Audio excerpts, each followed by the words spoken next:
I won the lottery after being kicked out of my son's wedding. The man who once called me mom shut the door right in my face, leaving me collapsing on the cold New York City sidewalk. That $20 ticket in my purse would change everything. Today, I'm going to tell you something I never thought I would share.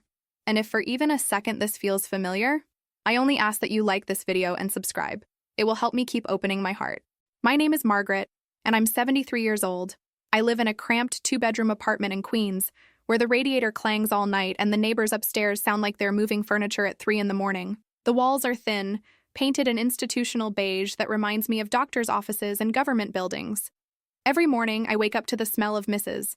Chen's cooking from next door, ginger and soy sauce mixing with the perpetual dampness that seems to live in these old buildings. That Saturday morning started like any other.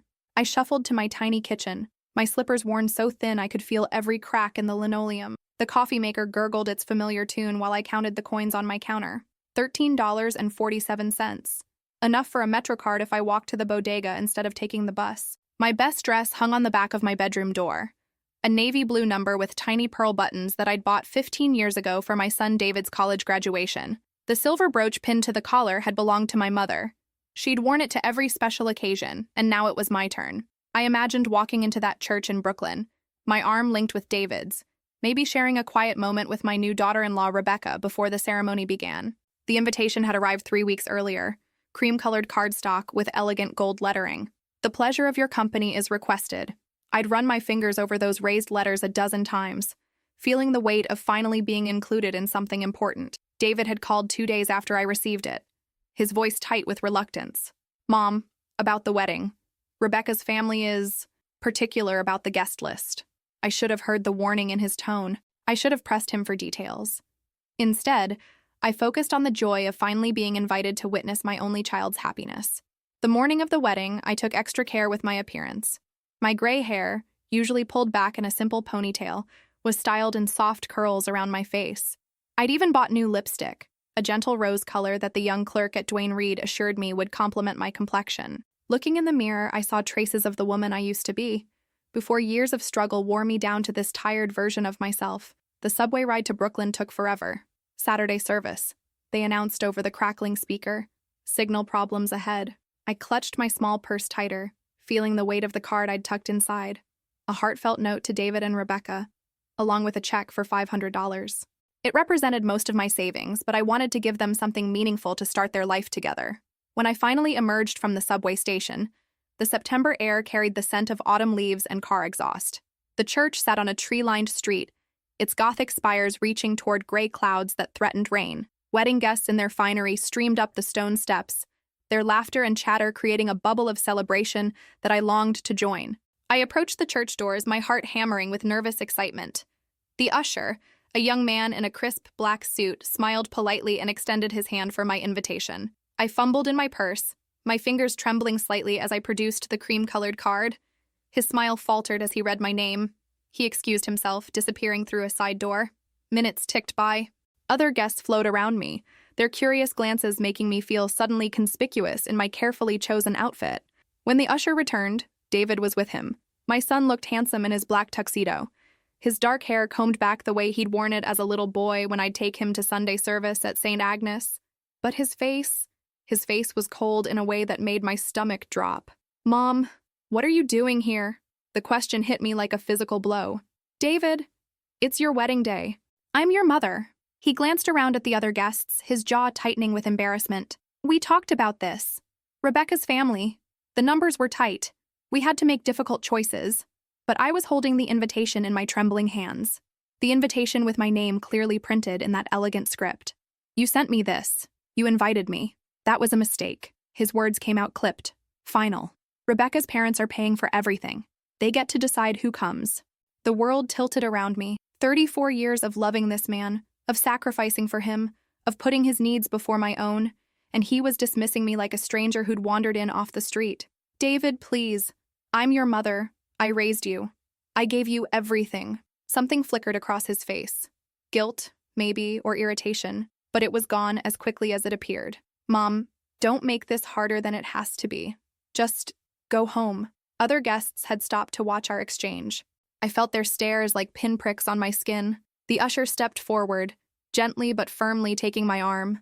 Ma'am, I'm going to have to ask you to leave. The humiliation was complete. My son, my baby boy, who I'd rocked to sleep through countless nights of fever, who I'd worked double shifts to buy school clothes for, who I'd cheered for at every baseball game and school play, watched silently as I was escorted away from the most important day of his life. The church doors clicked shut behind me with such finality that I felt something inside my chest break. That's when the rain started. I stood on the sidewalk, water soaking through my special dress, my carefully styled hair plastering to my skull. Wedding guests hurried past me with umbrellas, rushing to get inside where it was warm and dry and welcoming, where I should have been. My legs gave out somewhere between anger and grief. I found myself sitting on the curb, my purse clutched in my lap, watching water run down the storm drains. The $20 lottery ticket I'd bought that morning, my weekly indulgence, my tiny hope for something better, was getting damp in my purse along with the wedding gift I'd never get to give. Let me tell you how we got here. Because this rejection didn't happen overnight.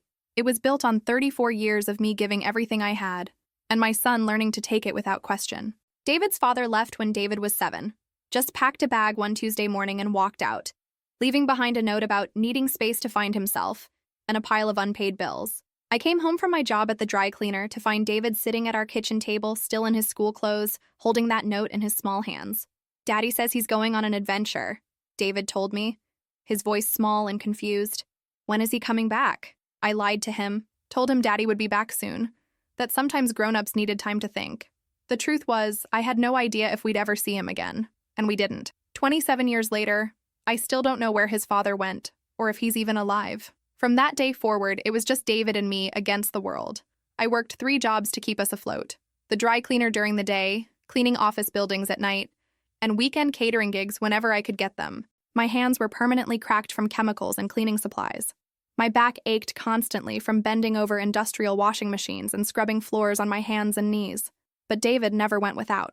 When the other kids had new sneakers, David had new sneakers. When his class went on field trips, I made sure he had the money to go. When he wanted to play Little League, I found a way to pay for the uniform and equipment, even if it meant eating rice and beans for 2 weeks straight. I remember one Christmas when David was 12. He'd been wanting this particular video game system for months, dropping hints every time we passed the electronics store. The price tag was $300, more than I made in a week at the dry cleaner. But I wanted to see his face light up Christmas morning. I took on extra cleaning shifts through the holidays, my knees screaming as I scrubbed office bathroom tiles at 2 in the morning. I sold my mother's pearl necklace, the only valuable thing I owned, to a pawn shop on Northern Boulevard. The man behind the bulletproof glass offered me $60 for a piece that had been in my family for generations. Christmas morning, David's joy was worth every sacrifice. He hugged me so tight I could barely breathe, calling me the best mom in the world. For that moment, the exhaustion and financial strain melted away. But as David got older, the gratitude faded. The sacrifices became expected rather than appreciated.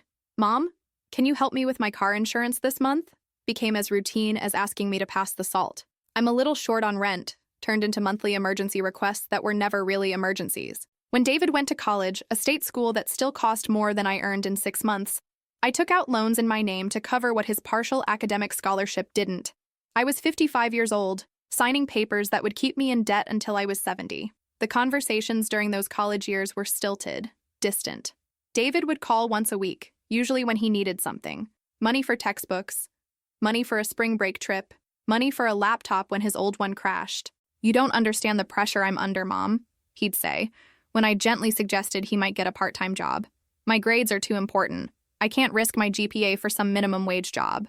So I worked extra shifts and sent money I didn't have, telling myself it was an investment in his future, our future. After college, David moved back to New York but got his own apartment in Manhattan, a trendy neighborhood in the East Village where the rent for his tiny studio was more than I paid for my 2-bedroom in Queens. He worked in marketing for a consulting firm, making more in his first year than I'd ever made in my life. But somehow, he was always struggling financially, always had unexpected expenses that required my help. A security deposit for a new apartment, a loan for a car, help with medical bills when he hurt his back playing weekend basketball. I never said no, not once. The requests were always presented as temporary loans. "I'll pay you back as soon as I get my bonus, Mom. It's just until I get this promotion. You know I'm good for it." I kept a spiral notebook in my kitchen drawer, carefully recording every dollar I lent him. By the time he was 30, the total had reached $43,000. Not 1 cent had been paid back. When I went to the emergency room with pneumonia 2 years ago, David didn't visit. He sent a text. "Sorry you're sick, Mom. I've got this big presentation at work. Hope you feel better soon." I spent 3 days in the hospital, and the only visitor I had was Mrs. Rodriguez from down the hall, who brought me magazines and sat with me while I struggled to breathe. Last Christmas, David invited me to dinner at his apartment. I was so excited. It had been months since we'd spent quality time together. I bought ingredients to make his favorite dessert, the chocolate cake I used to bake for his birthdays when he was little. When I arrived at his building, the doorman called upstairs. I waited in the marble lobby, feeling underdressed in my department store coat among all the wealthy residents in their designer clothes. After 10 minutes, David came down instead of inviting me up. "Mom, I'm really sorry, but Rebecca's parents decided to join us for dinner. It's going to be a small, intimate thing. You understand." I held up the cake carrier. "I made your favorite." He glanced at it like it was something embarrassing. "That's really sweet, but Rebecca's mom already brought dessert from this amazing bakery in Soho. Maybe we can get together next week?" We never got together the next week, or the week after that. That's when I met Rebecca for the first time. Not as David's mother being introduced to his girlfriend, but as an inconvenient interruption to their plans. She was beautiful in that effortless way that money makes possible. Straight white teeth, perfectly highlighted hair, clothes that probably cost more than my monthly Social Security check. When David introduced us, she offered a limp handshake and a polite smile that never reached her eyes. "Oh, you're David's mom. He's told me so much about you." But her tone suggested otherwise. Over the following months, I began to understand my place in their relationship. I was David's embarrassing past, the reminder of his humble beginnings that didn't fit with the image he was trying to project. When they got engaged, I found out through Facebook. A glossy photo of Rebecca showing off a diamond ring that probably cost more than I'd made in the past 5 years. Dozens of comments from friends congratulating them. My name wasn't mentioned in the announcement. I called David that night, my voice shaking with hurt and confusion. "David, I saw your announcement online. Congratulations, sweetheart. I'm so happy for you." "Thanks, Mom." His voice was distant, distracted. "When did you propose? Where? I want to hear all about it." A long pause. "We've been talking about it for a while. Rebecca wanted to announce it on social media first. Let our friends know." Our friends. Not our families. Our friends.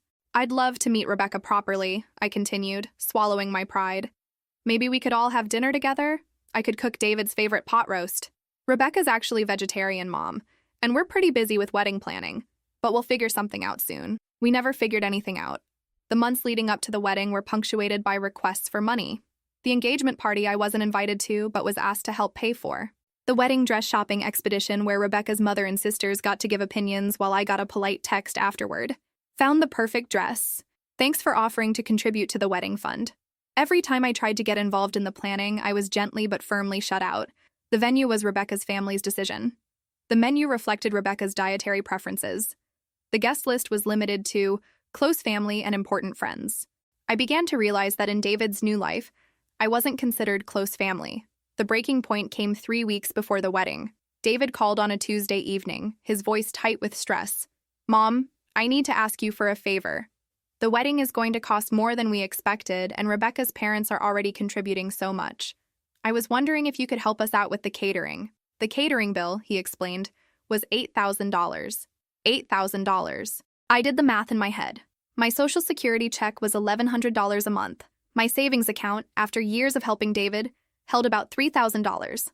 I would have to liquidate my small retirement fund, pay early withdrawal penalties, and go into debt to help fund a wedding I wasn't even sure I was invited to. "David, that's a lot of money. More than I have saved." His voice grew cold. "I'm not asking you to pay for the whole thing, Mom. Just what you can contribute. Rebecca's family is already doing so much. I thought you'd want to help us start our lives together." The guilt was expertly applied. This was my son's happiness at stake. His future. His new family. Against every instinct screaming in my head, I agreed to contribute $3,000. My entire savings account. "I'll need a few days to move the money around," I told him. "That's fine, Mom. And thank you. This means everything to us." But when the invitation arrived the following week, I realized just how little it actually meant. The guest list I discovered from David's social media posts included over 200 people. Rebecca's sorority sisters from college, David's work colleagues, friends from their gym, distant relatives of Rebecca's family who lived in other states. But somehow, there wasn't room for the woman who had raised David alone for 27 years. I should have seen it coming. The signs had been there for months. The way David would change the subject when I asked about wedding details. The way Rebecca would look through me rather than at me during our few brief encounters. The way I was asked to contribute money, but not opinions. Help, but not presence. Still, when that invitation arrived in my mailbox, my heart leaped with hope. Maybe they had reconsidered. Maybe David had stood up for me. The return address was embossed in gold. Mr. and Mrs. Rothschild request the pleasure of your company. Rebecca's parents, not David and Rebecca themselves, were hosting the wedding, and there was my name, clearly printed, Mrs. Margaret O'Brien. I held that invitation like it was made of precious metal.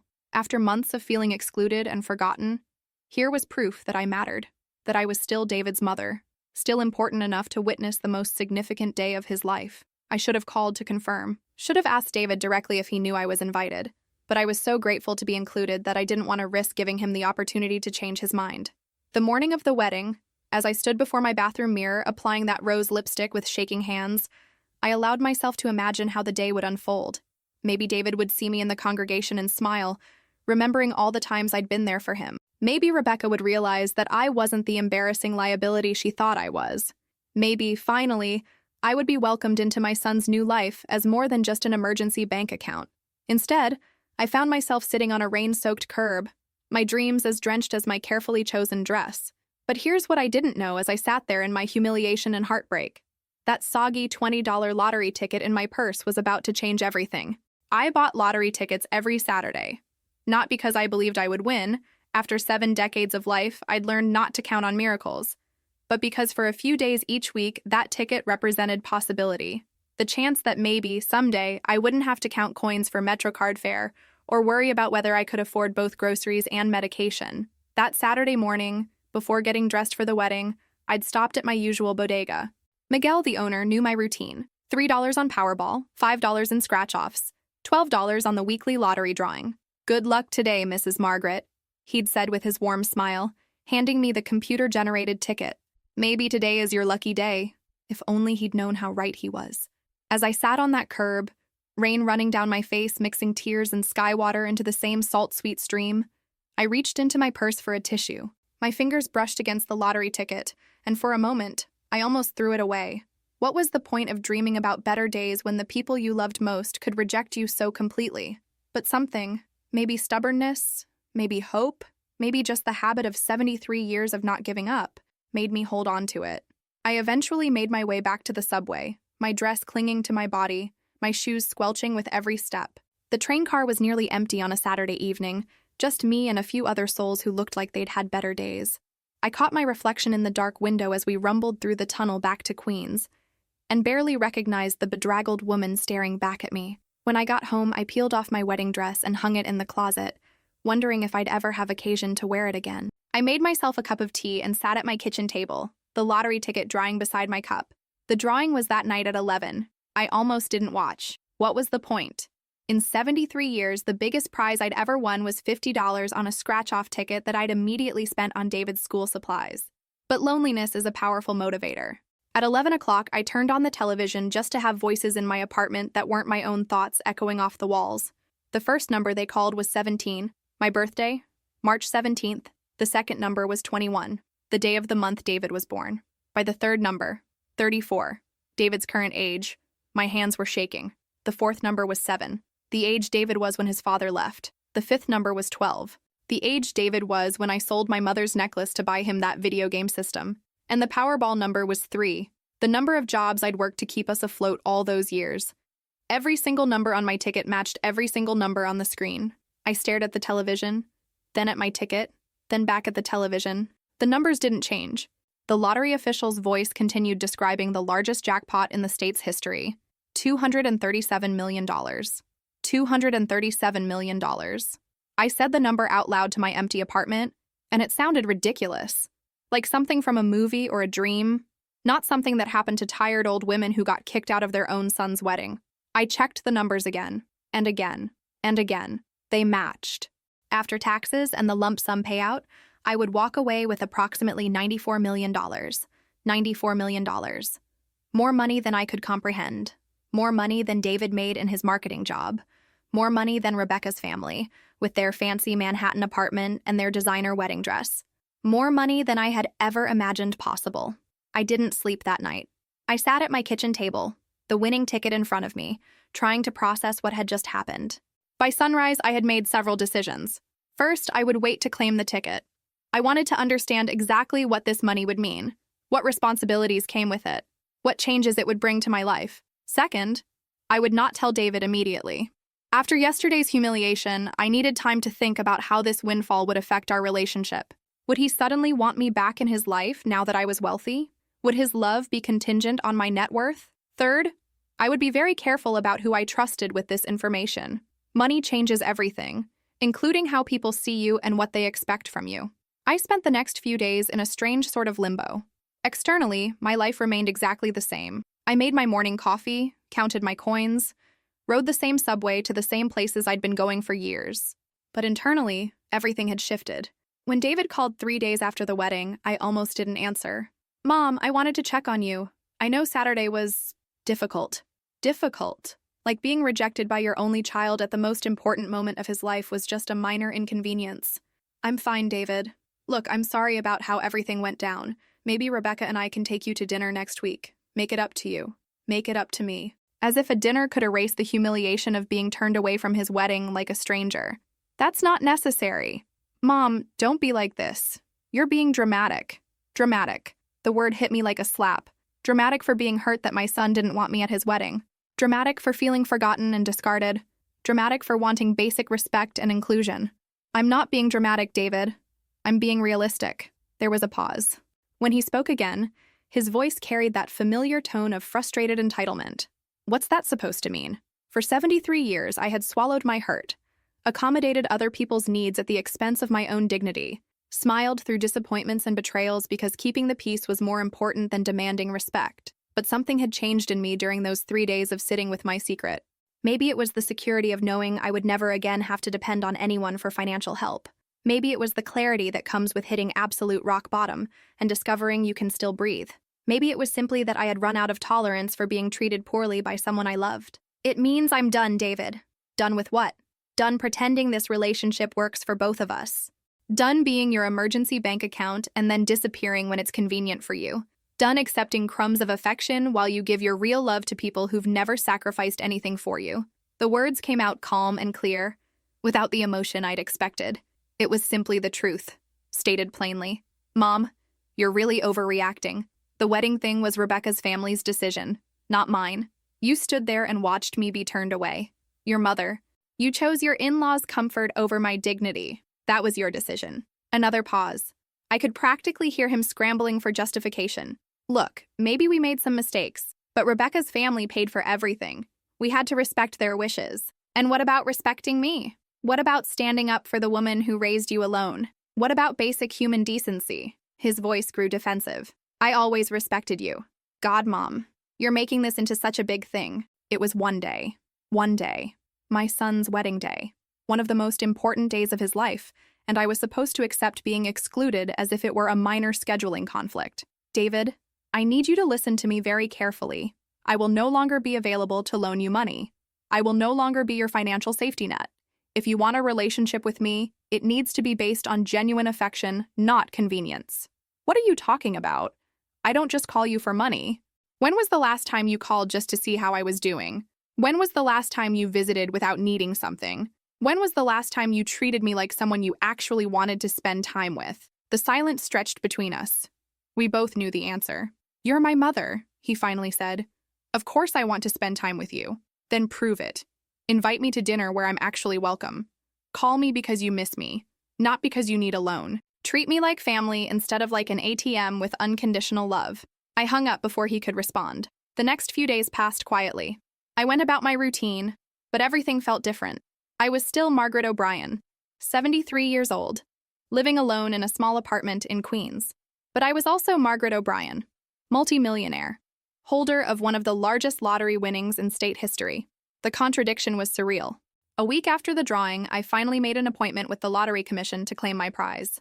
I dressed carefully, not my wedding guest dress, but a simple gray skirt and white blouse that made me look like what I was, a regular person who had experienced an extraordinary stroke of luck. The lottery offices were in downtown Manhattan, in a sterile government building that smelled like industrial carpet and copying machine toner.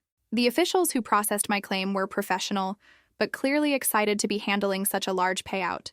There were forms to sign, interviews with security personnel, meetings with financial advisors. When they handed me paperwork confirming that $94 million had been deposited into a new bank account in my name, the number still felt abstract.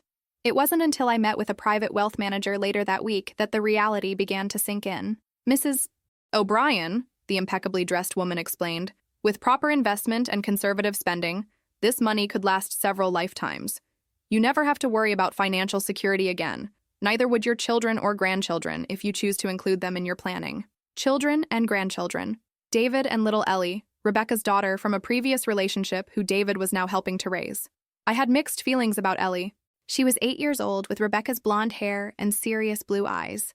The few times I'd met her, she'd been polite, but distant, clearly coached on appropriate behavior around David's awkward mother. But there had been moments when her childish warmth had broken through the careful barriers Rebecca had constructed. Last Christmas, when David had uninvited me from dinner at the last minute, Ellie had been in the lobby when I arrived with the cake. While David explained why I couldn't come upstairs, Ellie had stared at the cake carrier with obvious longing. My grandma Martha makes chocolate cake too, she'd whispered to me while David was distracted by his phone. But she uses store-bought frosting. Did you make that frosting yourself? It was the first real conversation I'd had with her, and it lasted all of 30 seconds before Rebecca appeared to collect her daughter. Ellie, come away from there. We need to get back upstairs. As they rode the elevator up to a dinner I wasn't welcome at, I'd seen Ellie's small face pressed against the glass, watching me leave with my homemade cake. Now, sitting in a wealth manager's office discussing generational financial planning, I wondered what role Ellie might play in my new life. She was an innocent in all of this, a child caught between adults who couldn't figure out how to treat each other with basic kindness. But that was a decision for another day. First, I needed to figure out what to do about David. As if summoned by my thoughts, my phone rang that evening. David's name appeared on the screen. I almost didn't answer, but curiosity won out. Hello, David. Mom, I've been thinking about our conversation. You're right. I haven't been as good a son as I should have been. It was the first time in years he'd admitted any fault in our relationship. Under normal circumstances, I might have been eager to accept his apology and move forward. But these weren't normal circumstances. I appreciate you saying that. I want to make things right. Rebecca and I would like to have you over for dinner this Friday. A proper dinner, where you're the guest of honor. Rebecca wants to get to know you better. Rebecca wants to get to know me better. After 2 years of treating me like an inconvenient obligation, now she suddenly wanted to develop a relationship.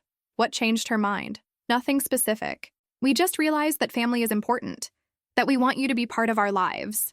I wondered if this sudden change of heart had anything to do with their bank account. David had mentioned before the wedding that they were financially stretched. 2 expensive Manhattan apartments, his and hers, until they found a place they could afford together.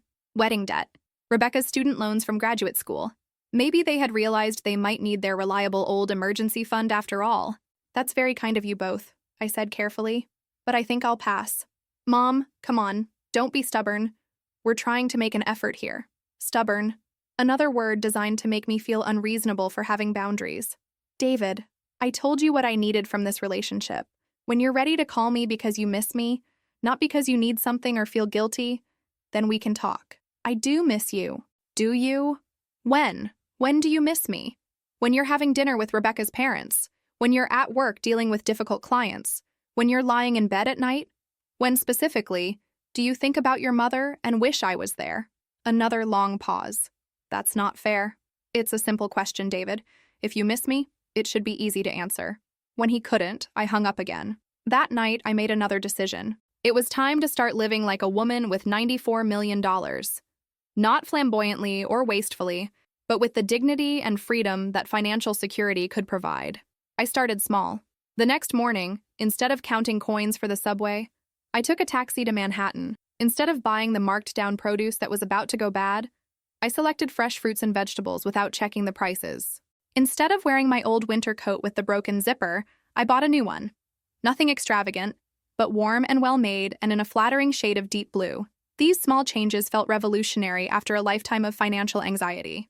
I also made an appointment with a lawyer. If David was going to continue treating me poorly, I wanted to make sure my financial affairs were in order. I needed a will that reflected my current situation and my feelings about how my money should be distributed after my death. The lawyer, a kind woman in her 50s named Patricia Coleman, listened patiently as I explained my complicated relationship with my son. Mrs. O'Brien, these family dynamics around sudden wealth are unfortunately very common. Has your son's behavior toward you changed since he learned about your lottery win? He doesn't know about it. Patricia raised her eyebrows. You haven't told him? Not yet. I wanted to see if his recent attempts at reconciliation were genuine or financially motivated. That's very wise. Many lottery winners find that their relationships change dramatically once word gets out. People who previously showed little interest suddenly become very attentive. We spent 2 hours discussing various scenarios. What would I want to happen to my money if I died tomorrow? What if David never changed his behavior? What if he did change, but I suspected it was only because of my wealth? What about Ellie? Did I want to provide for a child I barely knew, but who was innocent in all of this? By the end of our meeting, we had outlined a preliminary estate plan that reflected my conflicted feelings. David would receive enough money to be comfortable, but not enough to be wealthy. Ellie would have a substantial education fund that couldn't be accessed until she turned 18, managed by a trustee who wasn't David or Rebecca. The remainder, the vast majority, would go to charities focused on supporting single mothers and elderly people aging without family support. It felt good to have a plan, even one that might change as circumstances evolved. 2 weeks after claiming my lottery prize, I got another call from David. This time, his voice carried a note of desperation I hadn't heard since his college years when term papers were due and he was unprepared. Mom, I'm in trouble. My automatic response was to ask what kind of trouble, how much money he needed, how I could help. But I caught myself. What kind of trouble? Rebecca and I are getting separated. This was not what I'd expected. I'm sorry to hear that. The wedding debt is more than we anticipated. We both have student loans. Her rent is killing us, and my lease isn't up until December. We're fighting all the time about money. Money. Always money. That sounds very stressful. Mom, I know I haven't been the best son lately. I know I hurt you at the wedding, but I really need help. We need help. Just enough to get us back on our feet. There it was. The real reason for his sudden interest in reconciliation, for Rebecca's newfound desire to include me in their lives. They were drowning financially and had remembered their faithful ATM. How much help? $25,000, maybe $30,000, just to consolidate our debt and give us some breathing room. $30,000. Before my lottery win, it would have been an impossible sum. Now, it was pocket change. I could write him a check and never notice the money was gone. But that wasn't the point. David, do you remember what I told you 2 weeks ago? About needing this relationship to be based on genuine affection instead of financial convenience? This is different, Mom. This is an emergency. Is it? Or is this just what happens when people live beyond their means and expect someone else to bail them out? I've never asked you for anything unreasonable before. David, you owe me $43,000 in unpaid loans. You excluded me from your wedding while asking me to help pay for it. You haven't visited me or called me or shown any interest in my life unless you needed something. And now, when your marriage is failing and your finances are a mess, you suddenly remember you have a mother. That's not fair. What's not fair is expecting unconditional financial support without offering unconditional love in return. I could hear him breathing heavily on the other end of the line. So you're just going to let me lose everything? Your own son? David, you're a grown man with a college education and a good job. You're not going to lose everything. You might have to move to a less expensive apartment or take on extra freelance work or sell some of your possessions, but you're not going to end up on the street. You're going to have to be responsible for your own choices. I can't believe you're being so selfish. Selfish. For wanting respect before writing a check. For expecting basic courtesy from someone asking for a favor. I'm sorry you feel that way. Rebecca was right about you. She said you were bitter and jealous and would try to sabotage our marriage. The words hit like physical blows. So this was what they really thought of me. Not just David, but Rebecca too. I was the bitter old woman trying to destroy their happiness. If that's what you both believe, then there's nothing more to discuss. I hung up and turned off my phone. That night, I cried for the first time since the wedding. Not the silent tears of humiliation I'd shed on that church curb, but deep, wrenching sobs that seemed to come from somewhere inside my chest I'd been protecting for years. I cried for the little boy who used to climb into my bed during thunderstorms, who would make me Mother's Day cards out of construction paper and glitter. I cried for the young man who'd called me from college, homesick and scared, asking for my advice about everything from dating to career choices. I cried for the relationship I'd thought we had, the love I'd believed was mutual and unconditional. And then I stopped crying and got angry. Rebecca was right about me. I was bitter and jealous and sabotaging their marriage. After 34 years of sacrifice, after working myself to exhaustion to give David every opportunity, after depleting my savings and borrowing against my future to fund his dreams, I was the problem? Fine. If they wanted to see me as the enemy, I would show them what an enemy looked like. The next morning, I called Patricia Coleman and asked her to draft a letter. Mrs. O'Brien, are you certain about this? Once this letter is delivered, there's no taking it back. I'm certain. The letter was simple and direct. Dear David, this letter serves as formal notice that all previous loans between us, totaling $43,247.68, are hereby called due immediately. Please arrange for full payment within 30 days. Additionally, I am officially notifying you that I will no longer provide any form of financial assistance, loans, gifts, or support. This decision is final and non-negotiable. If you wish to have a relationship with me based on mutual respect and genuine affection, I remain open to that possibility. However, any future contact motivated by financial need will not be acknowledged or returned. Please confirm receipt of this letter by return mail. Margaret O'Brien. I had Patricia send the letter via certified mail, requiring David's signature for delivery. 3 days later, my phone exploded with messages. David called 17 times in one day. When I didn't answer, he started texting. Mom, what is this legal letter about? Call me. You can't be serious about the $43,000.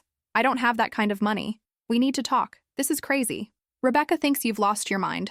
Please call me back. I'm your son. You can't treat me like this. I didn't respond to any of them.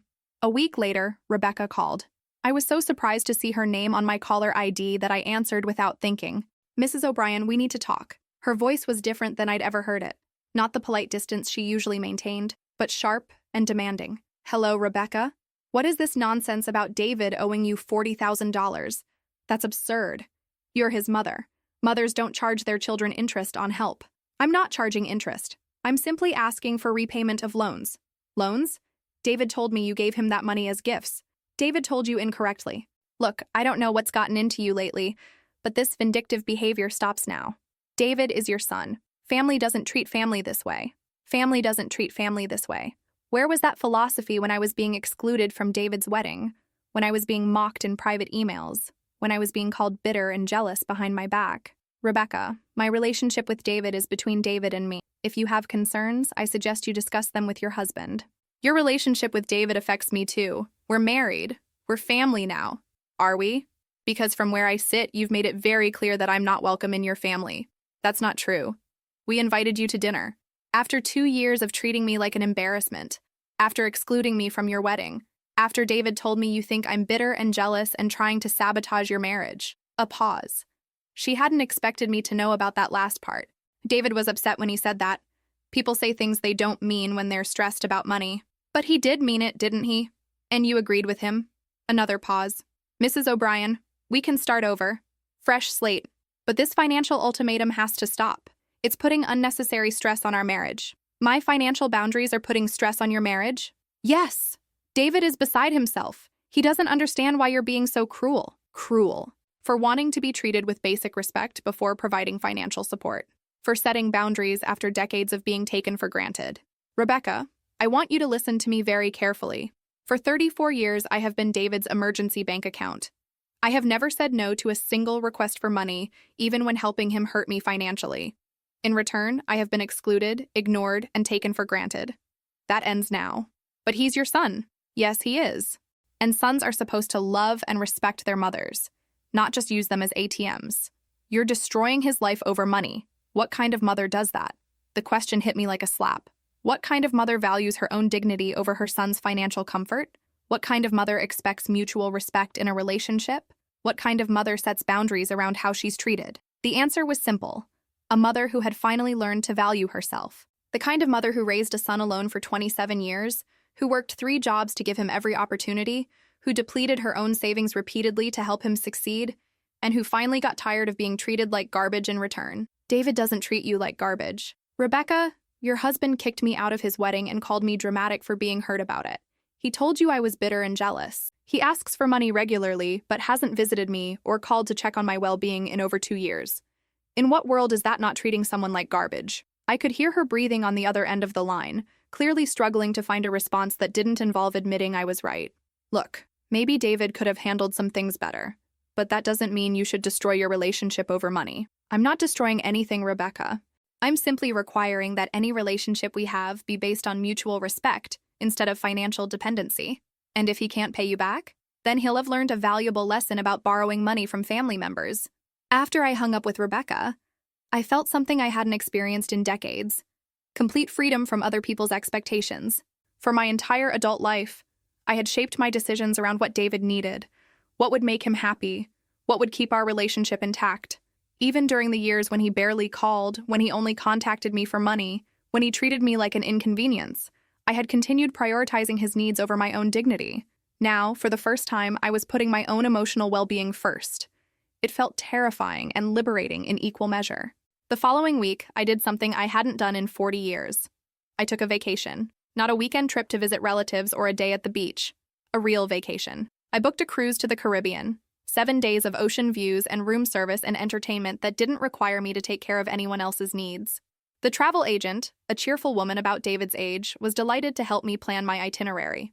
"Are you celebrating something special?" she asked as I selected excursions and dining packages. "Yes," I told her. "I'm celebrating my independence." The cruise was a revelation. For 7 days, no one needed anything from me.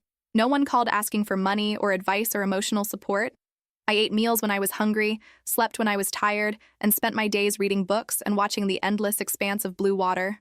On the 4th night, sitting on my small balcony with a glass of wine, watching the sunset paint the sky in shades of pink and gold, I realized I couldn't remember the last time I had felt this peaceful. My phone buzzed with another message from David. I glanced at it without opening. "Mom, please call me. We need to figure this out." I deleted the message and turned off my phone. When I returned to New York, I felt like a different person. Not just the relaxation from the vacation, but something deeper. I had broken the cycle of constant availability, constant worry about David's needs, constant sacrifice of my own happiness for his comfort, and the world hadn't ended. I found 3 certified letters waiting in my mailbox. One from David, one from Rebecca, and one from a law firm. David's letter was emotional and rambling, alternating between apology and anger. "Mom, I don't understand what's happening to you. This isn't like you. Yes, I made mistakes, but you're my mother. Mothers forgive their children. They don't abandon them when they make mistakes. I'm sorry I hurt your feelings about the wedding, but you have to understand the position we were in. Rebecca's parents were paying for everything. We had to respect their wishes. I'm sorry I said you were bitter and jealous. I was upset and stressed about money, and I said things I didn't mean. Please don't let pride destroy our family. I love you, and I need you in my life, but I can't pay you $43,000. I don't have that kind of money. If you insist on this payment, you're going to force me to declare bankruptcy, and I'll lose everything Rebecca and I have worked for. Please reconsider. Can we meet for coffee and talk like adults? Your son, David." Rebecca's letter was shorter and more direct. "Mrs. O'Brien, David's mental health is suffering because of your ultimatum. He's not sleeping. He's not eating. He's making mistakes at work because he's so stressed about this money situation. I'm asking you, as his mother, to show some compassion. We made mistakes, but we're willing to apologize and start over. Please don't let this financial issue destroy what's left of your relationship. We want you in our lives, but we can't function under this kind of financial pressure. Please reconsider your demands. Rebecca." The letter from the law firm was the most interesting. "Dear Mrs. O'Brien, we represent David and Rebecca Morrison in regard to your recent demand for repayment of alleged loans. Our clients dispute both the amount claimed and the characterization of these transactions as loans rather than gifts. We are prepared to negotiate a reasonable settlement of this matter, but we must first clarify the terms of these alleged agreements. Please have your attorney contact our office to discuss this matter. Sincerely, Johnson, Martinez, and Associates." So David had hired lawyers to avoid paying me back. Money he claimed not to have for repaying his mother was apparently available for legal fees. I called Patricia Coleman. "Mrs. O'Brien, this is actually good news. If David's lawyers are trying to negotiate, it means they know his case is weak. Family loans are legally enforceable, especially if you have documentation. I kept records of every transaction. Perfect. Do you want to negotiate or proceed with full legal action?" I thought about David as a little boy, crying because his father left. I thought about working 3 jobs to keep us afloat. I thought about selling my mother's necklace to buy him a Christmas present. I thought about years of requests for money, years of being taken for granted, years of being treated like an emergency fund rather than a person. I want him to pay every penny. "Mrs. O'Brien, I have to ask, do you really need this money? Because family litigation can get very ugly, and it may permanently damage your relationship with your son." That was the moment I realized I hadn't told Patricia about the lottery win. "Patricia, I need to share some information with you that might change your perspective on this situation." When I finished explaining about the lottery ticket, Patricia sat back in her chair with something close to amazement on her face. So you're forcing your son into potential bankruptcy over money you don't actually need? I'm not forcing him into anything. I'm requiring him to honor his obligations. Mrs. O'Brien, with respect, this seems vindictive. Does it? Or does it seem like consequences? Patricia studied me for a long moment. What's your end game here? What do you actually want to accomplish? I want my son to understand that treating people poorly has consequences. I want him to learn that relationships based on financial convenience aren't sustainable. And frankly, I want him to experience even a fraction of the anxiety I've lived with for years, wondering if I could pay rent and groceries after helping him out of another financial emergency. And if this destroys your relationship permanently? Patricia, my relationship with my son has been destroyed for years. I've just finally stopped pretending otherwise. She nodded slowly. In that case, let's make sure his lawyers understand exactly what they're dealing with. 2 weeks later, I received a call from Johnson, Martinez, and Associates. David's lawyer, a young man who sounded fresh out of law school, was clearly unprepared for what Patricia had told him. Mrs. O'Brien, we weren't aware of your change in circumstances. Perhaps we could arrange a meeting to discuss this matter more productively? My change in circumstances.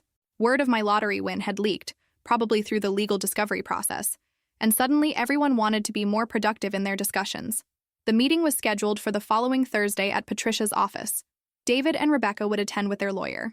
I would have Patricia, and I decided, a financial advisor who could explain exactly what my change in circumstances meant. The Thursday meeting was unlike anything I had experienced in my 73 years of life. David and Rebecca arrived looking haggard and defensive. Their lawyer looked like he was reconsidering his career choices. David barely made eye contact with me, while Rebecca stared at me like I had grown a second head. Patricia opened the meeting by reviewing the loan documentation. Every check, every bank transfer, every text message requesting money. The total, with dates and amounts, painted a clear picture of a pattern that had lasted over a decade. David's lawyer tried to argue that these were gifts, not loans, but the evidence was overwhelming. David had used words like borrow and owe and payback in his communications. He had acknowledged the debt multiple times. Then Patricia dropped the bombshell.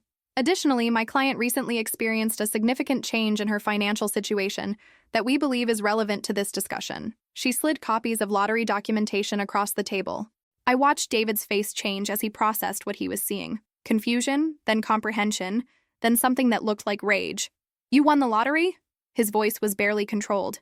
You won $94 million and you're still demanding I pay you back $43,000? Yes. That's insane. Why didn't you tell me? Because I wanted to see if your recent attempts at reconciliation were genuine or financially motivated. And what's your conclusion? Rebecca's voice was arctic cold. I looked at her across the conference table. Perfectly styled hair, expensive clothes, diamond wedding ring that probably cost more than I used to make in a year, and felt nothing but pity. My conclusion is that my instincts were correct. The moment David found himself in financial trouble, he remembered he had a mother. The moment he discovered I had money, he became interested in starting over and having me in his life. You're his mother! Rebecca's voice rose. Of course he wants you in his life. Where was that desire for the past 2 years, Rebecca? Where was it when you were mocking me in emails to your mother? Where was it when David excluded me from his wedding? Where was it when you both decided I was too embarrassing to include in your new life together? David finally spoke, his voice shaking with anger. So this is revenge? You win the lottery and decide to destroy my life? David, I'm not destroying anything. I'm simply requiring you to honor your debts. But you don't need the money. No, I don't. But you need to learn what it means to be accountable for your choices. What is that supposed to mean? I looked at my son, this man I had raised alone, this person I had sacrificed everything for, and felt a strange combination of love and disappointment that made my chest ache. It means, David, that for your entire adult life, you have used me as your personal bank account. You have borrowed money when you were irresponsible, asked for help when you made poor choices, and expected me to bail you out of every financial difficulty without consequences. That's what parents do.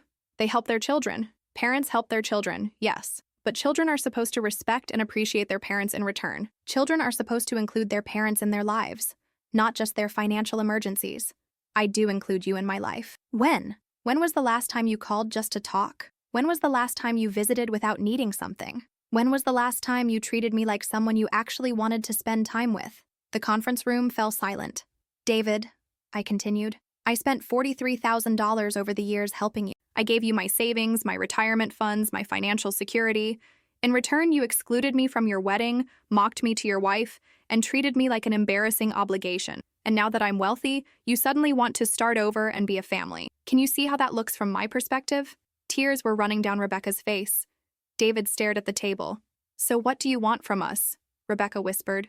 I want David to pay me back the money he owes me, $43,247.68. And then I want you both to leave me alone, unless you're genuinely interested in a relationship based on mutual respect, not financial convenience. And if we can't pay, then you'll have to figure it out. The way I had to figure out how to help you all those years when I couldn't afford it. David's lawyer cleared his throat. Mrs. O'Brien, my clients are prepared to acknowledge the debt and arrange a payment plan. Perhaps we could discuss terms? No payment plan. Full payment within 30 days or I'll proceed with legal action. That's impossible, David said. I don't have that kind of money. Then you'll have to get creative. Sell something. Take out a loan. Get a second job. Figure it out. Patricia ended the meeting by reiterating the 30-day deadline and providing contact information for further communication. As everyone prepared to leave, David finally looked directly at me. Mom, I'm sorry I hurt you. I know I haven't been the son you deserved. But please don't do this. Please don't make me choose between financial ruin and losing my mother forever. For a moment, looking into his eyes, I saw the little boy who used to climb into my bed during thunderstorms. I felt the familiar pull of maternal instinct, the desire to fix his problems and make everything better. But I also remembered sitting on that church curb in my rain-soaked dress, feeling like the most disposable person in the world. David, you're not choosing between financial ruin and losing your mother. You're choosing between being accountable for your choices and continuing to treat me like someone who exists only to solve your problems. What if I pay you back? What if I somehow find the money? Will that fix us? It was a good question.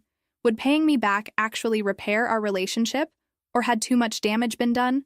I don't know, I said honestly, but it would be a start. That night, I sat in my apartment, the same small Queens apartment I'd lived in for 15 years, despite now being able to afford a penthouse on the Upper East Side, and thought about the meeting. David's shock at learning about my lottery win had been genuine. So had his anger. He felt betrayed that I hadn't told him, which struck me as ironic given how many ways he had betrayed me over the years. But beneath the anger, I had seen something else. Fear. Real, desperate fear that he might actually lose me permanently, not just as a source of financial support, but as his mother. That fear gave me hope that somewhere underneath years of entitlement and poor treatment, my son still loved me. The question was whether it was too late to salvage anything real from the wreckage of our relationship. 3 days after the meeting, I got an unexpected call. Mrs. O'Brien, this is Ellie Morrison. It took me a moment to process Rebecca's 8-year-old daughter calling me directly. Hello, sweetheart. How did you get my number? I found it in David's phone. He's been really sad lately and Mommy's been crying a lot. Are you really rich now? The directness of children never ceased to amaze me. Yes, I am. Are you mad at David because he was mean to you? I'm disappointed in how David has treated me, yes. He says he's sorry and he wants to make it better, but he doesn't know how. This was not a conversation I'd expected to have with an 8-year-old. Ellie, where are your parents right now? David's at work and Mommy's in the shower. I wanted to call you before they got back because I have something important to tell you. What's that? I heard them talking about money and lawyers and stuff I don't really understand.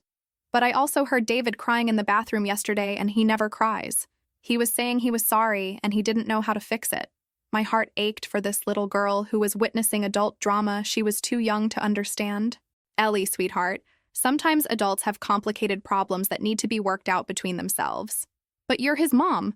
Moms are supposed to forgive their kids when they mess up, right? The simplicity of her 8-year-old logic was both touching and painful. Yes, moms usually forgive their children, but sometimes children treat their moms so poorly that the relationship gets damaged, and it takes time and effort to fix it. Did David treat you really, really bad? Yes, he did.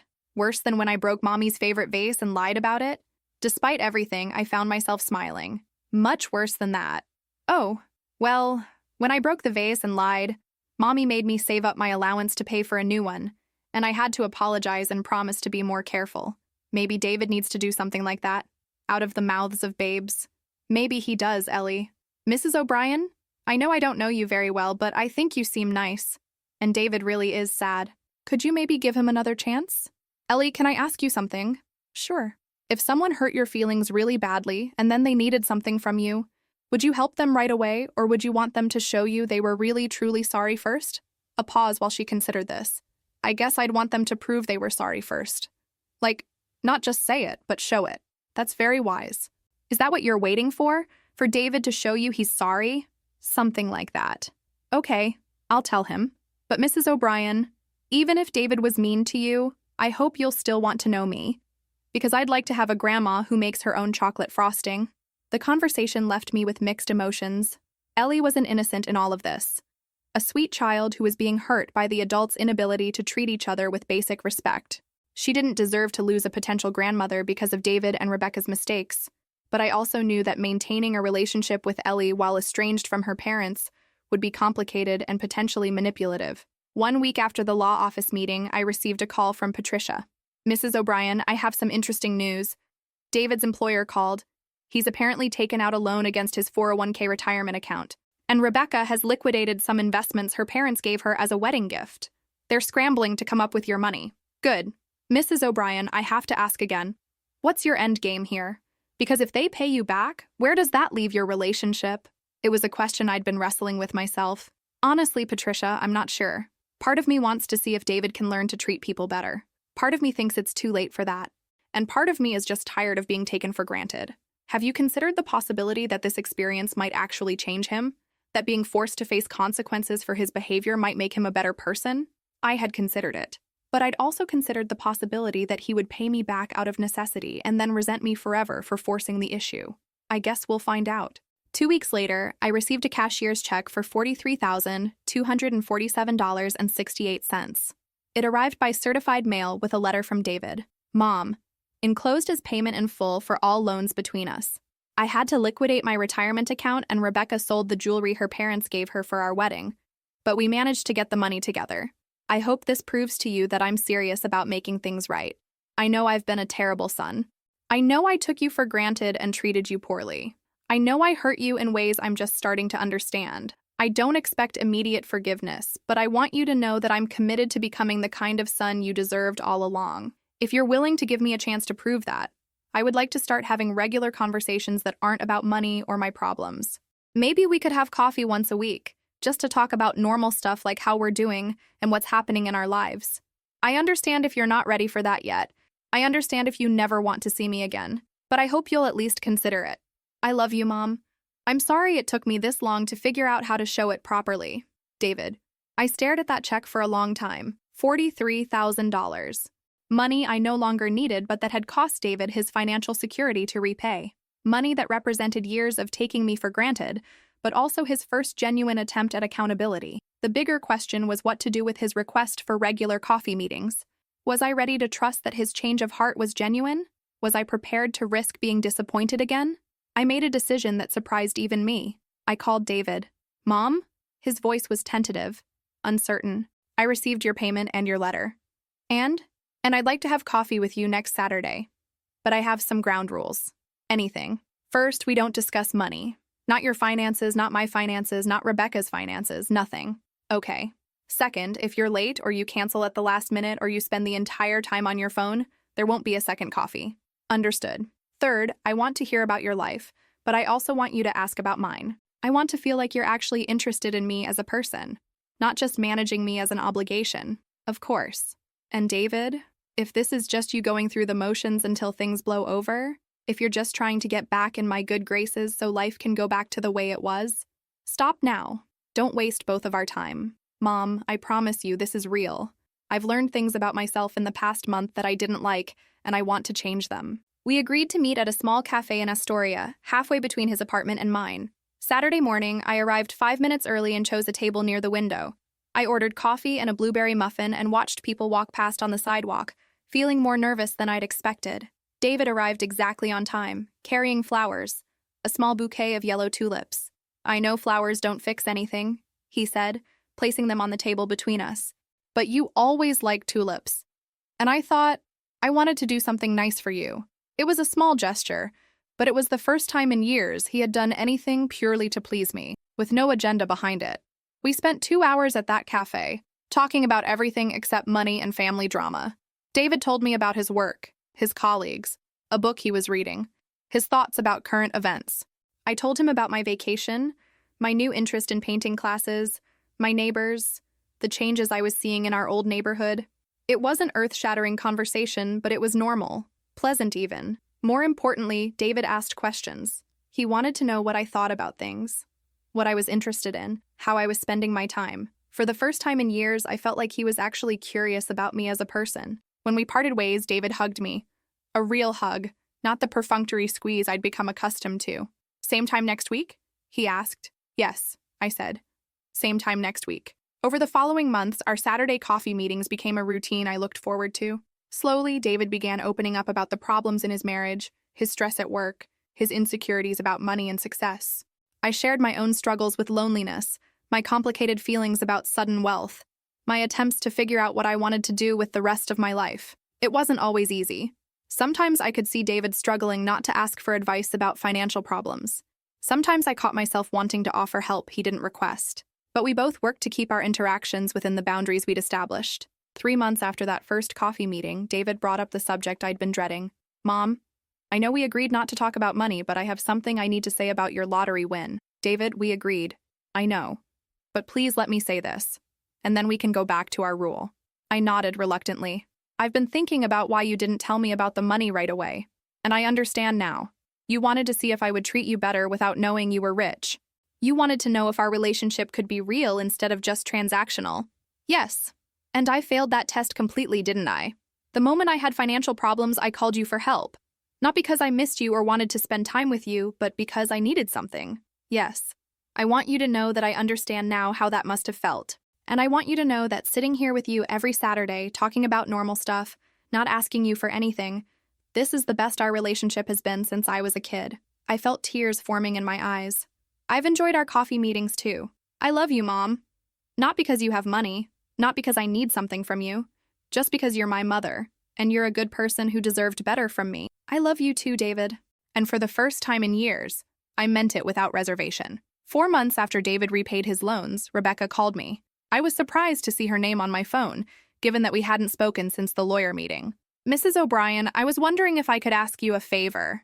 My first instinct was to say no, to protect the fragile progress David and I had made from whatever drama Rebecca might bring to it. What kind of favor? I'd like to apologize to you in person. Not because David asked me to, not because I want anything from you, but because I owe you an apology and I want to give it to you properly. This was unexpected. You want to apologize? Mrs. O'Brien, watching what you and David have been going through has made me realize some things about myself that I don't like very much. I treated you terribly, and I convinced myself it was justified because you were different from my family. Different. A polite way of saying poorer, older, less sophisticated. I see. But the truth is, you raised David to be the man I fell in love with. You sacrificed for him in ways I never understood until recently, and I treated you like you were an embarrassment instead of someone deserving of respect. I didn't respond immediately. This conversation was covering territory I hadn't expected to revisit. Rebecca, why are you calling me now? What's changed? David is different since you two started having your coffee meetings.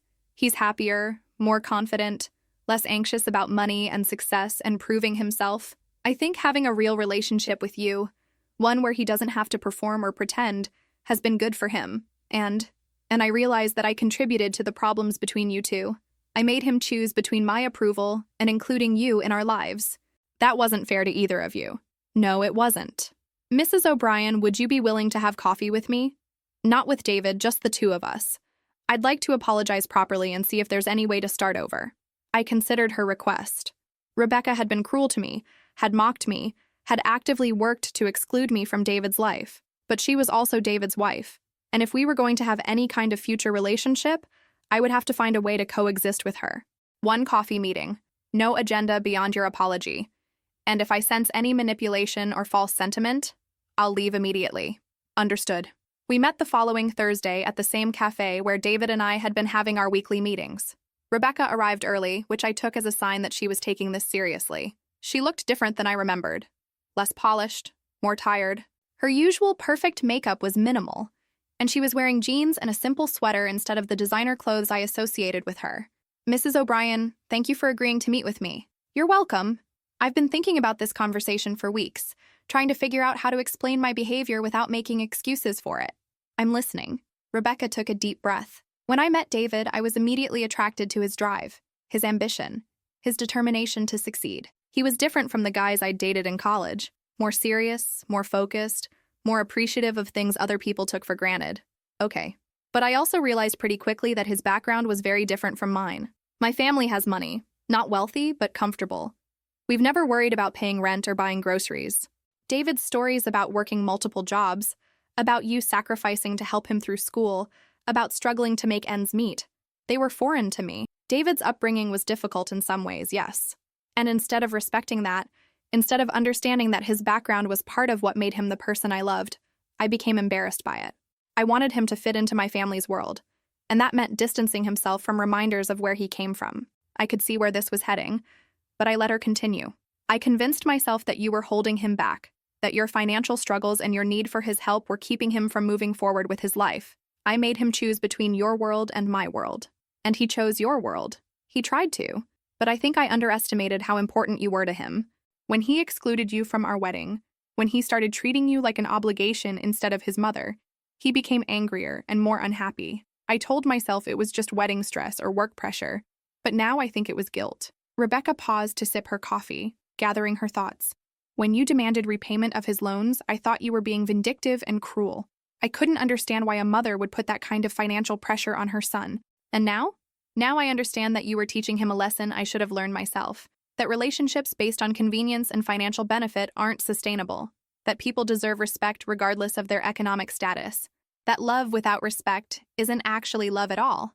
I studied her face, looking for signs of manipulation or false sentiment. What I saw instead was genuine remorse and something that looked like shame. Rebecca, what do you want from me? I want to start over. I want to build a relationship with you that's based on who you actually are, not my assumptions about who you are. I want Ellie to know you properly because I think you could be good for each other. And I want David to have his mother back in his life without feeling like he has to choose between us. What would that look like? Practically speaking. I don't know exactly. Maybe we could have coffee occasionally, like you and David do. Maybe you could come to dinner sometimes. Real dinner, where you're welcome and wanted, not just tolerated. Maybe we could include you in holiday celebrations and family activities. What about your parents? Would they be comfortable with me being included in family gatherings? Rebecca looked uncomfortable. My parents have some adjusting to do. They've always been particular about social situations, and they're not used to David's family background being visible. Rebecca, I'm not going to pretend to be someone I'm not to make your parents comfortable. I'm a 73-year-old woman from Queens who worked multiple jobs to support her family. I'm not going to apologize for that or hide it. I wouldn't ask you to. And honestly, my parents need to learn that their comfort doesn't get to come at other people's expense. This was a side of Rebecca I hadn't seen before. A willingness to stand up to her own family in defense of someone else's dignity. All right, I said. We can try starting over. But the same rules apply that I gave David. No canceling at the last minute, no half-hearted effort, and no going through the motions just to manage. If you don't genuinely want a relationship with me, don't waste both of our time. I do want a relationship with you, Mrs. O'Brien. I want Ellie to have a grandmother who cares about her for who she is, not what she represents. I want David to have the family support he's always needed. And I want to stop being the kind of person who judges people based on their bank accounts. Over the following months, Rebecca proved to be as committed to change as David had been. She invited me to dinner. Not as an afterthought or obligation, but as a genuine guest she was happy to host. She asked about my life, my interests, my opinions on everything from current events to television shows. Most importantly, she encouraged Ellie to develop a relationship with me. Ellie and I started having weekly phone calls, during which she would tell me about school, friends, books she was reading. I would tell her stories about David's childhood, about her grandmother she'd never met, about my own childhood in a very different New York City. When Ellie's school had a grandparents' day, Rebecca asked if I would like to attend as Ellie's grandmother. Even though we're not blood related, I asked, you're David's mother, and David is going to adopt Ellie as soon as the paperwork goes through. That makes you her grandmother in every way that matters. Grandparents' Day was one of the most joyful experiences I'd had in years. Ellie proudly introduced me to her teacher and classmates, showing off my chocolate chip cookies and bragging about my real grandmother stories. For a few hours, I was simply a grandmother who was loved and appreciated by her grandchild. 6 months after our first coffee meeting, Rebecca, David, Ellie, and I had dinner together every Sunday. It became a tradition I looked forward to all week. Not because I was needed or because anyone wanted something from me, but because I was genuinely wanted for who I was. One Sunday evening, as I was preparing to leave their apartment, David walked me to the elevator. Mom, I have something I want to give you. He handed me an envelope. What is this? A check for $43,000. I stared at the envelope. David, you already paid me back. I know. But that money came from my retirement account and Rebecca's jewelry. Money that wasn't really mine to give you. This is money I earned myself, working overtime in freelance projects. It took me 6 months, but I saved up enough to pay you back properly. David, you don't owe me this money anymore. We settled that debt. I don't owe it to you legally, but I owe it to you personally. You shouldn't have had to force me to pay you back the first time. I should have been keeping track of our financial arrangements and paying you back all along. This is me taking responsibility for that without being forced to. I looked at my son, this man who had grown from an entitled, thoughtless person into someone capable of genuine accountability, and felt proud of him for the first time in years. David, I want you to do something with this money. What? I want you to keep half of it and put it in a college fund for Ellie. And I want you to donate the other half to a charity that supports single mothers. Mom, that's your money. No, it's not. It's money you earned trying to become a better person. I think it should be used to help other people become better people too. David's eyes filled with tears. Are you sure? I'm sure. But I want you to research the charity carefully and make sure it's one that actually helps women in situations like the one we were in when you were little. I will. As the elevator doors closed, David called out, Mom, I love you. Not because you're rich, not because I need something from you, just because you're my mother and you're an amazing person. I love you too, David. A year after that terrible wedding day, I found myself in an unexpected situation. I was happy. Not just content, not just getting by, but genuinely happy with my life and my relationships. David and I had coffee every Saturday morning, and I genuinely looked forward to these meetings. Our conversations ranged from trivial daily concerns to deep philosophical discussions about life, work, relationships, and money. He asked for my advice sometimes, but he also offered his own insights about my life and decisions. Rebecca and I had developed a friendship I never would have expected. She was intelligent, funny, and more thoughtful than I had initially given her credit for. Our coffee meetings had become as regular as David's, and I found myself genuinely enjoying her company. But it was my relationship with Ellie that brought me the most joy. At 9 years old, she was curious, creative, and affectionate in a way that reminded me of David at that age. We had our weekly phone calls, but we also spent time together in person, baking cookies, visiting museums, walking through Central Park. For her 9th birthday, I took Ellie to see a Broadway matinee, just the two of us. As we sat in the theater, sharing a box of expensive chocolates and watching the performers on stage, Ellie leaned over and whispered, "Thank you for being my grandma, Mrs. O'Brien. Thank you for being my granddaughter, sweetheart." After the show, as we walked through Times Square amid the chaos of tourists and street performers, Ellie slipped her small hand into mine. "Can I ask you something?" "Of course." "Are you really rich now?" "Yes, I am." "Does it make you happy?" It was a surprisingly sophisticated question from a 9-year-old. The money itself doesn't make me happy, no. But the security of knowing I'll never have to worry about paying rent or buying groceries, that makes me feel more relaxed and confident. And being able to do nice things like take you to shows or help David when he really needs it, that makes me feel good. What makes you actually happy then? You do. And David and Rebecca, when they're treating me well. And my painting class, and my new friend Betty from down the hall, and learning new things, and feeling useful and valued. So it's not the money, it's the people? Mostly, yes. Ellie nodded solemnly. That's what I thought. Mommy and David were really unhappy for a while when they were fighting about money, even though they had each other. What made them happier? When they stopped fighting and started being nice to you again. David smiles more now. As we walked back toward the subway station, I reflected on Ellie's observation. She was right. David did seem happier since we'd rebuilt our relationship. Less anxious, less defensive, more confident in himself and his choices. Rebecca had mentioned the same thing in one of our coffee conversations. Having you back in his life properly has been good for David, she'd said. I think he'd been carrying guilt about how he treated you, and that guilt was affecting everything else. Do you think he would have figured it out without the money pressure? Rebecca had considered this carefully. I don't know. Maybe eventually. But I think forcing him to face consequences for his behavior sped up the process significantly.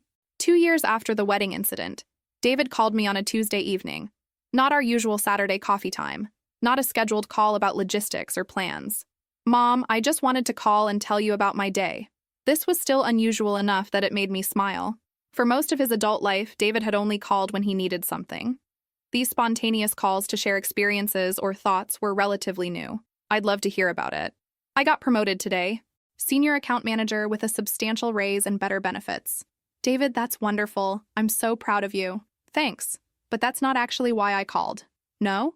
I called because when my boss told me about the promotion, the first person I wanted to share the good news with was you. Not Rebecca, not my friends, not social media. You. And I realized that's probably how it should have been all along. I felt warm tears gathering in my eyes. I'm so glad you called, sweetheart. Mom, can I ask you something? Always. Do you think we would have figured out how to have a good relationship eventually, even if you hadn't forced the loan repayment issue? It was a question I'd wondered about myself. I don't know, David. I'd like to think so, but I was getting pretty tired of being taken for granted. I might have just faded out of your life gradually. I'm glad you didn't. I'm glad you fought for our relationship, even when it meant making things difficult for me. It wasn't easy. I was terrified that I was choosing my pride over having a son, but you weren't choosing pride. You were choosing self-respect, and you were teaching me to respect you too. I needed to learn that lesson, even if I didn't want to.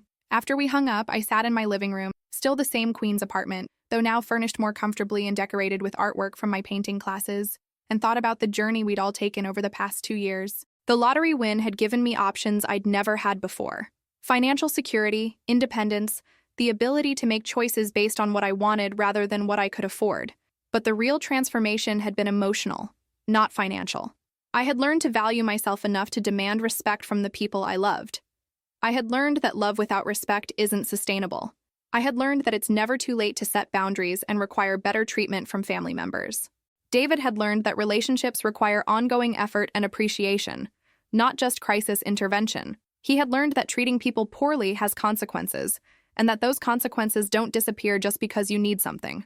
Rebecca had learned that judging people based on their economic status was both cruel and counterproductive. She had learned that excluding people from your life because they're different from your social circle ultimately impoverishes your own experience. And all of us had learned that it's possible to rebuild damaged relationships if everyone involved is willing to do the work required.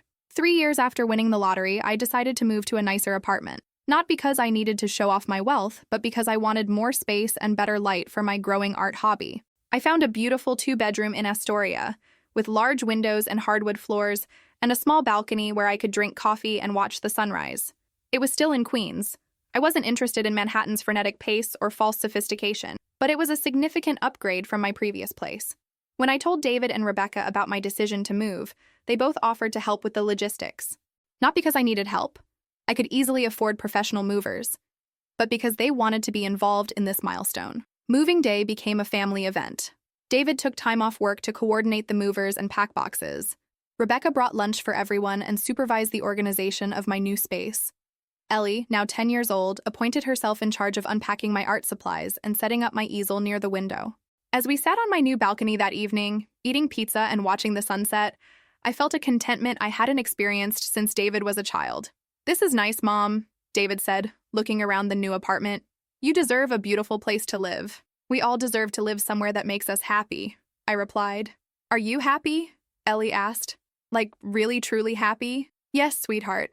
I really truly am, even though you had to go through all that sad stuff to get here." It was another one of Ellie's surprisingly perceptive questions. The sad stuff was necessary, I think. Sometimes we have to lose things before we can find better versions of them. Like how David had to lose his money before he could find his good relationship with you. Exactly like that. Rebecca, who had been quietly listening to our conversation, spoke up. "Mrs. O'Brien, can I say something?" "Of course. I want to thank you for not giving up on us. It would have been easier to just write David off after the wedding thing and focus on enjoying your lottery money, but you fought for this family, even when fighting meant making some painful choices." "I almost did give up," I admitted. "There were many moments when I thought it would be simpler to just accept that David and I would never have a real relationship." "What changed your mind?" "Honestly, I think it was Ellie. When she called me that day and told me David had been crying in the bathroom, I realized that he was struggling too, that maybe his poor behavior came from confusion and guilt rather than just selfishness." "And you decided he was worth saving?" "I decided we were all worth saving." As the evening progressed and Ellie fell asleep on my new couch, David and Rebecca helped me finish unpacking boxes and organizing furniture. It was domestic, comfortable work, the kind of family activity I'd dreamed of having but had never experienced with them before. When they were preparing to leave, David hugged me goodbye, another gesture that had become natural over the past few years, but still felt precious every time it happened. "Mom, I know I don't say this often enough, but I'm grateful for everything you did for me. Not just the financial help over the years, but the way you raised me and the sacrifices you made, and the patience you showed even when I didn't deserve it. And I'm grateful for the man you've become, David. It took some time and effort, but you've grown into someone I'm genuinely proud to call my son. Months passed peacefully. Our weekly routines continued. Saturday coffee with David, Tuesday coffee with Rebecca, Wednesday phone calls with Ellie, Sunday family dinners. I joined a book club at the local library, started volunteering at a literacy program for adult learners, and took a couple of weekend trips to visit museums and historical sites I'd always wanted to see. For the first time in my adult life, I was living for myself, rather than just responding to other people's needs and crises. Then, on a Thursday morning in October, David called with news that would test all of our growth and healing. "Mom, Rebecca and I have something we need to tell you." His voice carried a note of nervousness that immediately put me on alert. "What is it?" "We're getting divorced." I felt my stomach drop. "Oh, David, I'm so sorry." It's not a bad thing exactly. We're doing it amicably. We've both realized that we got married for the wrong reasons and we want different things out of life." "Are you sure this is what you both want?" "Yes. We've been talking about it for months, going to counseling, really trying to understand whether our problems are fixable or fundamental. We concluded they're fundamental." "What about Ellie?" "That's actually one of the reasons we want to handle this well. I'm still going to adopt her. We both want that. But Rebecca and I work better as co-parents and friends than as married partners." I was quiet for a moment, processing this information. "David, what do you need from me?" It was an automatic response, but as soon as I said it, I realized the significance. 3 years ago, David's immediate response to any crisis was to ask me for financial help. Now, my immediate response to his crisis was to ask how I could support him. We had both changed our patterns. Honestly, I don't need anything specific. I just wanted you to hear it from me directly. And I wanted you to know that this won't change our family arrangement. Rebecca and I both want you to remain part of our lives and Ellie's life. Have you told Ellie yet? We're telling her this weekend. We wanted to make sure we could answer all her questions about how this will affect her routine and her relationships. How are you doing with all of this emotionally? Better than I expected, actually. There's sadness, of course, but also relief. We've both been pretending to be people we're not for the sake of our marriage, and it's exhausting. I think we'll both be happier divorced. After we hung up, I sat in my kitchen, looking out at the October sky and thinking about the complexities of love and family.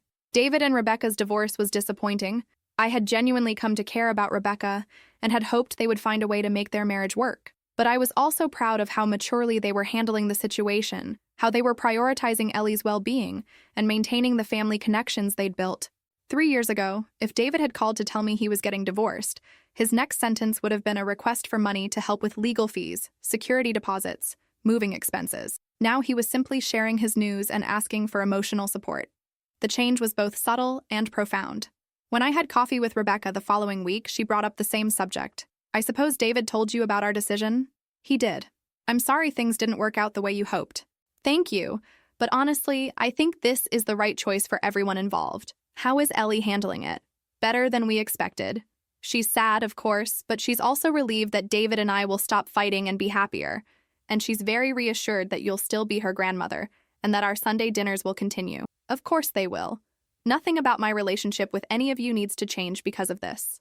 Rebecca smiled. "That means a lot to all of us. You've become, I don't want to sound overly sentimental, but you've become the stable center of our family, the person we can all count on to be consistent and caring. I'm glad I can provide that stability." "Mrs. O'Brien, can I ask you something personal?" "Sure.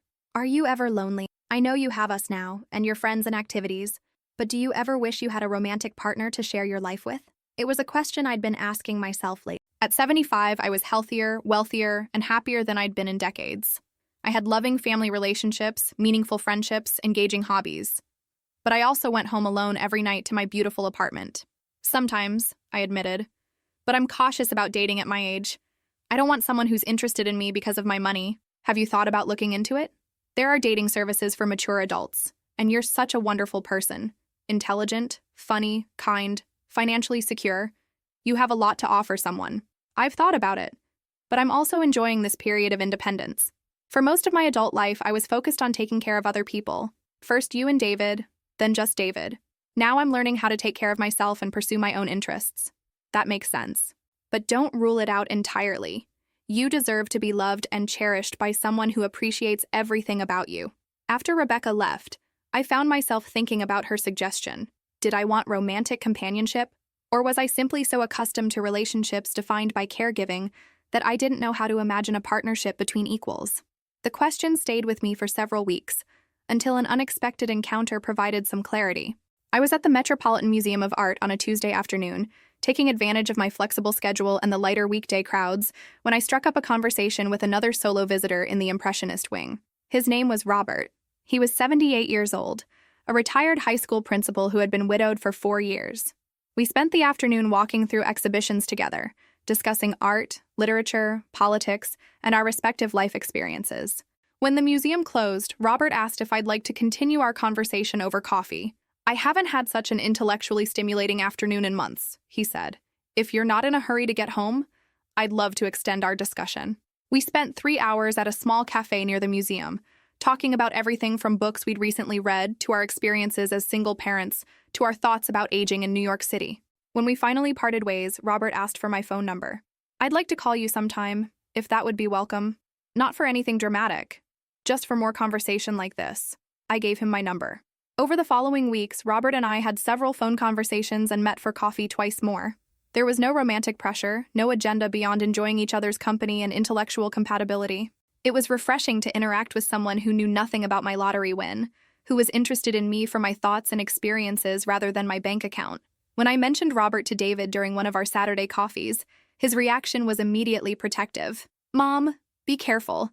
There are a lot of people who target wealthy older women for scams. David, he doesn't know about my financial situation. We met at a museum, not through a dating service. Still, just be cautious. Don't give him any personal information about your assets." I appreciated David's concern, but I also recognized the irony. The son who had treated me as an ATM for years was now worried about someone else taking advantage of me financially. "I'm being appropriately careful," I assured him, "but I'm also not going to let fear of being used prevent me from enjoying new friendships." After 3 months of casual friendship, Robert and I had our first serious conversation about our growing connection. "Margaret, I want to be completely honest with you about my intentions," he said one evening over dinner at a quiet restaurant in Greenwich Village. "I'm listening. I'm very attracted to you, not just physically, but intellectually and emotionally. I enjoy your company more than anyone I've met since my wife died. I'd like to explore the possibility of a deeper relationship, if you're open to that. Robert, I need to be honest with you about something as well." "All right." I told him about the lottery win, about the financial complexities it had created in my family relationships, about my concerns that people might be interested in me for the wrong reasons. Robert listened thoughtfully, asking clarifying questions but not seeming shocked or particularly interested in the financial details. When I finished explaining, he was quiet for several minutes. "Margaret, I appreciate your honesty. I can understand why sudden wealth would complicate relationships, especially family ones. And it doesn't change how I feel about you or what I'm looking for in a relationship. I'm financially comfortable myself, not wealthy, but secure. I'm not looking for someone to support me or fund my lifestyle. I'm looking for companionship, intellectual stimulation, and emotional connection. What if I were to lose all the money tomorrow? What if it turned out the lottery ticket was fraudulent or the investments failed? Then we'd figure out how to live on my teacher's pension and Social Security," he said with a smile. "Margaret, I'm 78 years old. I'm not looking for adventure or luxury or financial security from a partner. I'm looking for someone to share quiet evenings with, someone to travel with occasionally, someone to discuss books and current events with over morning coffee." His answer felt genuine and realistic. "So where do we go from here?" "Wherever you'd like to go. Fast, slow, or nowhere at all. I'm interested in your comfort level, not my timeline." 6 months later, Robert and I were officially dating. Not living together, not making dramatic commitments, but seeing each other regularly, and acknowledging that our relationship was romantic as well as friendship-based. David, Rebecca, and Ellie all liked Robert when I introduced him to them. He was easygoing, intellectually curious, and genuinely interested in their lives and perspectives. Most importantly, he treated them like Margaret's family, not like obstacles to his relationship with me. "I like him, Grandma," Ellie told me during one of our phone calls. "He doesn't try too hard to make us like him. He's just nice." "That's a very good observation, sweetheart. Are you going to marry him?" "I don't know. We're taking things slowly and seeing how we feel." "Do you love him?" "I think I'm learning to love him, yes." "Is it different from how you loved Grandpa David's dad?" Ellie's question was more complex than she probably realized. "Yes, it's very different. When I fell in love with David's father, I was young and I thought love meant taking care of someone and solving their problems. With Robert, love means enjoying each other's company and supporting each other as equals. That sounds better. I think it is better, yes. On my 76th birthday, my little family threw me a surprise party. David and Rebecca had coordinated with Robert to plan an afternoon celebration in my apartment, complete with homemade decorations from Ellie and a chocolate cake she had helped bake. As I looked around my living room, filled with people who genuinely cared about me, who were there because they wanted to celebrate me rather than because they needed something from me, I felt overwhelmed with gratitude. "Speech!" Ellie called out as we gathered around the cake. "I wasn't prepared to make a speech," I protested. "Just say something about how you're feeling," Rebecca encouraged. I looked at each of their faces. David, who had grown from an entitled young man into a truly caring son. Rebecca, who had overcome her initial prejudices to become a genuine friend. Ellie, who had brought joy and innocence back into my life. Robert, who had shown me that love in later life could be both passionate and peaceful. 5 years ago, I felt invisible and taken for granted. I felt like my value to my family was purely financial, and I worried that I would spend my remaining years being lonely and unappreciated. I paused to compose my thoughts. Today, I'm surrounded by people who love me for who I am, not what I can provide. I have relationships based on mutual respect and genuine affection. I have security and independence and peace of mind. I have hobbies I enjoy and friendships that enrich my life. I looked directly at David. Most importantly, I have a son who has learned to appreciate me and include me in his life properly. David's eyes filled with tears. And I have a daughter-in-law who has become a true friend, and a granddaughter who brings me joy every day, and a gentleman friend who makes me feel cherished and valued. I raised my glass of wine. So my speech is simply this. It's never too late to demand better treatment from the people you love. It's never too late to set boundaries and require respect. It's never too late to start living for yourself instead of just reacting to other people's needs. And it's never too late to find happiness. Cheers! Everyone called out, raising their glasses. As we ate cake and shared stories and laughed together, I reflected on the journey that had brought us all to this point. The lottery win had been life-changing, certainly. But the real transformation hadn't been financial. It had been emotional and relational. I had learned to value myself enough to demand respect from others. David had learned to appreciate the people who had sacrificed for him. Rebecca had learned to look beyond surface differences to find genuine connection. Ellie had gained a grandmother who was truly present in her life. Robert had found companionship in his later years. All of us had discovered that healthy relationships require ongoing effort, mutual respect, and genuine care for each other's well-being. The money had given me options and security, but the real prize had been reclaiming my dignity and rebuilding my family relationships on a foundation of mutual love rather than financial dependency. That night, after everyone had gone home and I was alone in my apartment, I sat on my balcony with a cup of tea and looked out at the city lights.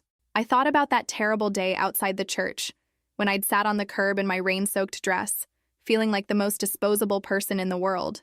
I thought about the lottery ticket in my purse, and how a combination of luck and stubbornness had changed everything. I thought about the difficult months that followed, when I'd had to choose between enabling bad behavior and demanding better treatment. I thought about the gradual rebuilding of trust and affection within my family. And I thought about the unexpected gifts that had come from standing up for myself. Not just financial security, but genuine love, respect, and companionship. As I prepared for bed that night, I felt a deep sense of contentment. Not because my life was perfect. No life is perfect. But because it was authentic. The people in my life were there because they wanted to be, not because they needed something from me. The love I received was genuine, earned through mutual care and respect rather than purchased through endless sacrifice and accommodation. At 76 years old, I had finally learned to love myself enough to require that others love me properly too. And that, I realized, was worth more than any lottery jackpot could ever be. If you've ever felt invisible to your own family, used for what you could provide rather than cherished for who you are, know this. It's never too late to change the dynamic. It's never too late to require respect, to set boundaries, and to demand genuine love rather than accepting scraps of attention. Sometimes the people we love need consequences to learn how to treat us properly. Sometimes we have to risk losing relationships in order to save them. Have you ever experienced something like this with your own family? Have you ever had to choose between your dignity and keeping the peace? Share your story in the comments below. And if this resonated with you, please like this video and subscribe. It helps me continue sharing these truths that so many of us need to hear.